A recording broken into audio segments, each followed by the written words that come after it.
Dear Ukrainians, I wish you health. Today, we have a fundamental decision of international justice. In a case which has a true prospects, the International Criminal Court issued a warrant of arrest for Putin. The historic decision, from which historical responsibility will begin. The head of the terrorist state and another Russian official have officially become suspects in a war crime. The deportation of Ukrainian children, the illegal transfer of thousands of our children to the territory of the terrorist state.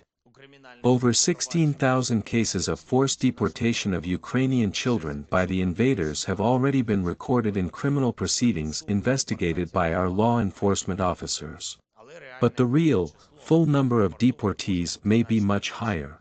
It would be impossible to commit such a criminal operation without the order of the top leader of the terrorist state. Separating children from their families, depriving them of any opportunity to contact their relatives, hiding children on the territory of Russia, throw them in remote regions, all this is an obvious state policy of Russia, state decisions and state evil. Which begins precisely with the top official of this state. I am grateful to the team of Prosecutor Karim Khan and the International Criminal Court, everyone in the world who is helping us in the fight for justice. I am grateful for integrity and willingness to really bring to justice those who are guilty. So far, it has been possible to return a little more than 300 children from all those who were taken away by force, stolen from Ukraine. It is obvious that we have to return everyone. It is obvious that we will continue doing everything for this. For returning every Ukrainian woman, our every child.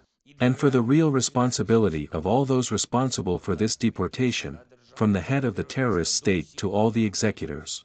I held a meeting of the staff of the Supreme Commander-in-Chief today. The main focus is on the battles in Donbass, Avdiivka, Bakhmut, Volodar, Mariinka, Bilohorivka.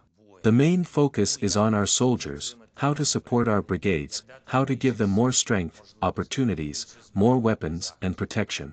As always, the Commander-in-Chief, Intelligence, Task Force commanders reported. The commander of Khortytsia Group General Syrsky, the commander of Tavria Group General Tarnavsky. It is these groups that operate in Donbass.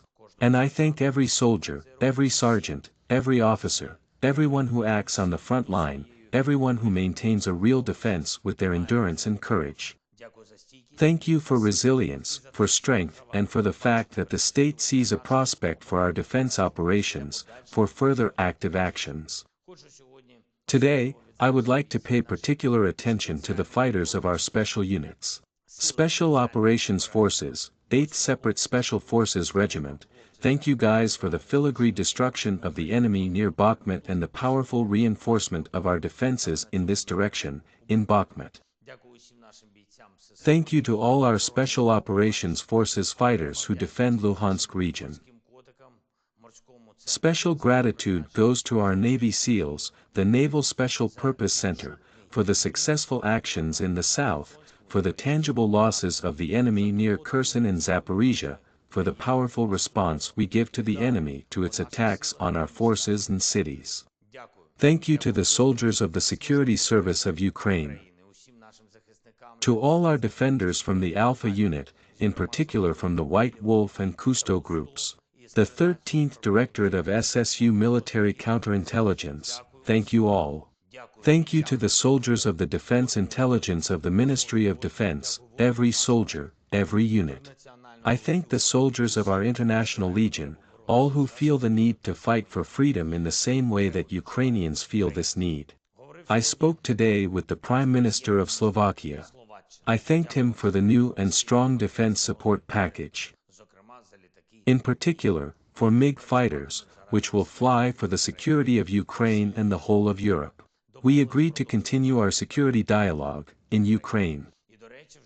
And, by the way, we are already working on the next week's tasks, the time that we will use to strengthen Ukraine, to supply new weapons to our soldiers and to speed up the punishment of Russia for this war. Glory to all who are now fighting for Ukraine. Glory to everyone who helps us protect our people. Glory to Ukraine.